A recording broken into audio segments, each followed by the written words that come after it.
Assalamualaikum warahmatullahi wabarakatuh.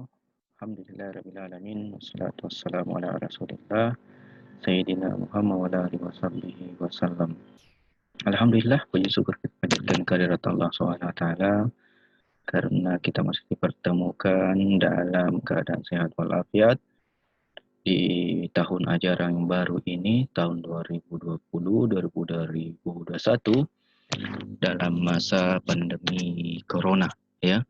Salam dan salawat kepada baginda Nabiullah Muhammad sallallahu alaihi wasallam.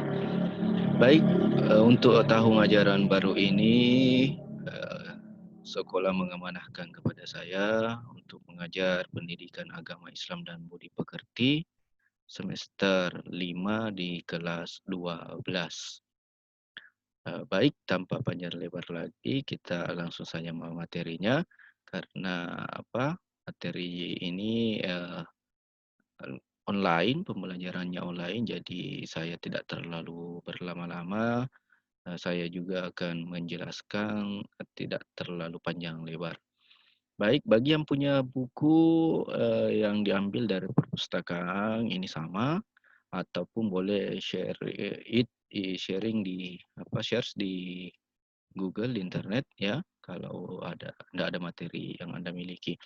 Untuk materi yang akan saya berikan ini sudah saya ringkas, sudah saya sesuaikan dengan kebutuhan di masa pembelajaran dari rumah ini. Baik, ada slide yang ditampilkan bab 1, semangat beribadah dengan meyakini hari akhir. Jadi bab 1 ini, pembelajaran kita ini adalah iman kepada hari akhir. Ada 3 pokok bahasan yang akan kita bahas beberapa pertemuan ke depan, ya. Kita mulai langsung saja dari bagian A dulu. Kita mulai dari slide-nya dulu ya. Yang pertama yaitu mengingatkan kita kembali apa itu iman kepada hari akhir atau kiamat ini. Ya, kita akan berbicara kiamat. Ini adalah rukun iman yang kelima, ya. Tentunya sebelum qada dan qadar. Ini bagi orang Islam tentunya kalau dikatakan iman berarti sebuah kewajiban karena dia berbicara tentang kepercayaan. Pengertian iman dari segi bahasa dan pengertian iman segi istilah ada di slide yang saya sudah tuliskan. Saya secara singkat saja. Kalau segi bahasa, hari akhir berarti dalam Islam disebutnya kiamat. Kiamat tidak ada lagi hari setelahnya, hancur, ya. Sedangkan secara istilah berarti bentuk kepercayaan, bentuk keyakinan bahwa akan ada kehidupan sesudah hidup di dunia ini. Akan ada kehidupan setelah kehidupan di dunia ini yang kita sebut dalam agama kita yaitu akhirat. Akhirat dimulai setelah kita mati. Sedangkan di bagian yang kedua ya bisa kita lihat sebagai orang Islam yang punya iman dan meyakini bahwa hidup di dunia ini pasti mati, pasti berakhir. Jadi kita hidup kita di dunia ini 60, 70 tahun saja. Kalau ada yang 80 tahun itu sudah bonus itu. Sudah bonus dengan penyakit barangkali. Sudah ada stroke, sudah ada jantungan, matanya sudah berkunang-kunang, giginya sisa berapa dan seterusnya. Ya, akan kita nanti dibangkitkan untuk melaksanakan menerima kebenaran dan mempertanggungjawabkan atas apa yang telah kita lakukan di atas hidup di dunia ini di hadapan Allah Subhanahu wa taala pada hari akhir. Baik, di slide berikutnya ini saya secara cepat ya, mohon maaf kalau terlalu cepat. Nanti kita bisa sharing pertanyaan kalau ada yang kurang jelas tentunya. Di bagian A ini pengertian hari akhir menurut bahasa, istilah dan tanda-tandanya. Kalau dari segi Al-Qur'an ya, dari segi Al-Qur'an kita sudah bisa baca, sudah sering baca. Ada di surah Al-Fatihah ayat 4. Saya ambil satu saja contoh supaya tidak terlalu banyak ya. Disebut hari pembalasan. Kita semua sudah hafal. Maliki Yaumuddin. Yaumuddin. Yaumuddin hari pembalasan. Hari pembalasan, disebutlah hari pembalasan. Kenapa pembalasan di situ? Karena sebagaimana orang yang bekerja di atas dunia ini pasti akan diberikan upahnya. Jadi apa yang kita kerjakan di dunia ini untuk amal kebaikan, sekecil zarah, sekecil apapun akan dibalas oleh Allah Subhanahu wa taala di akhirat nanti. Sebaliknya, jika yang kita laksanakan di atas dunia ini hal-hal yang buruk, hal-hal yang dilarang oleh agama, maka Al-Fatihah ayat 4 ini pembalasan yaumuddinnya tadi akan memberikan balasan berupa siksaan juga. Jadi sesuai dengan apa yang kita laksanakan. Kalau merujuk pada surah Al-Fatihah 4, Maliki Yaumuddin. Di apa? Di surah Mumtahanah juga seperti itu ya. Seperti itu juga di surah Mumtahanah eh, ada di sini ya. Kita lihat dulu tadi ada keluar ya. Kita lanjutkan. Ya. Kita bagian slide yang terakhir untuk hari ini, yaitu kiamat dan tanda-tandanya. Ini saya kumpulkan dari berbagai macam hadis, kalau saya tidak salah ya. Mudah-mudahan saya tidak salah. Kalau ada yang saya tampilkan di sini itu tidak sesuai hadis, ya saya mohon maaf.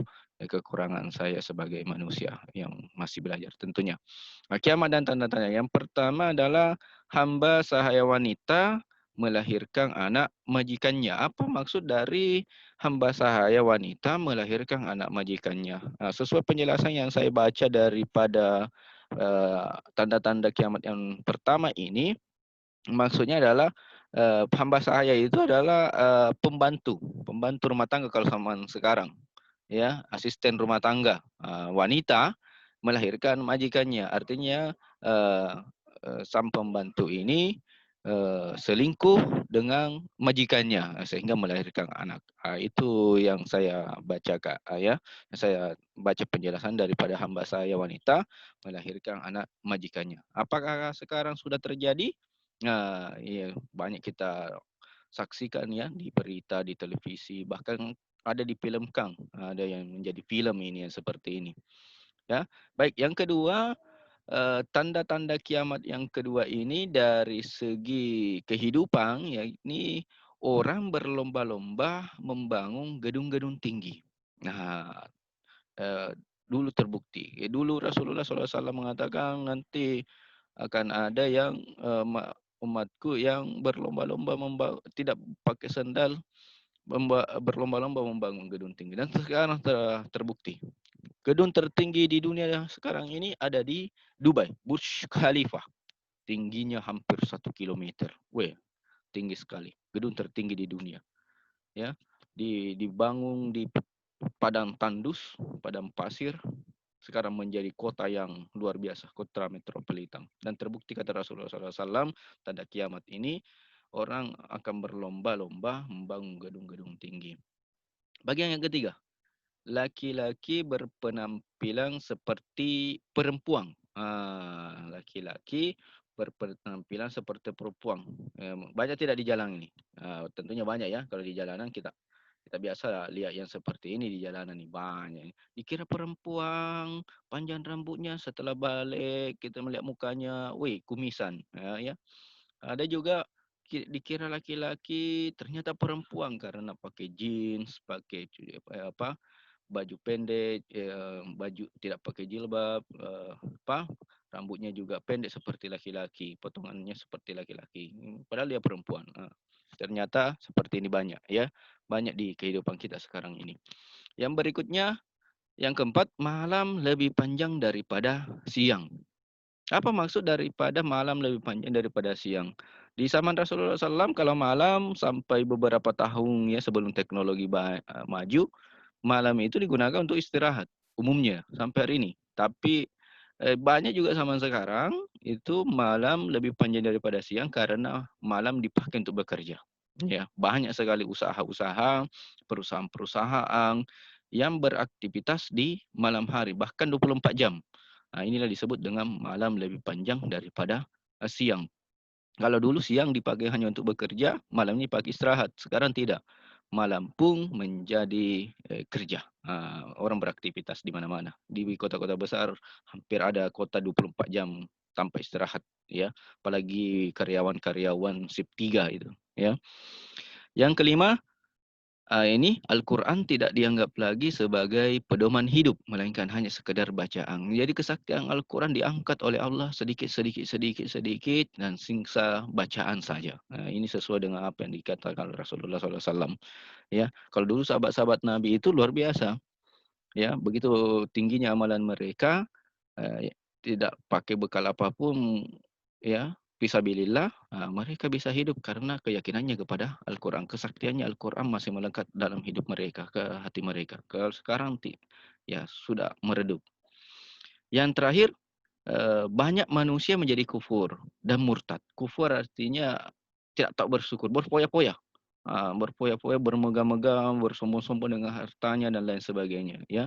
Dan murtad ini keluar dari jalan Allah. Islam dari lahir, orang tuanya Islam dari lahir, dewasa, ya, berpikir ini itu, akhirnya keluar dari Islam. Ada yang keluar dari Islam karena mau menikah.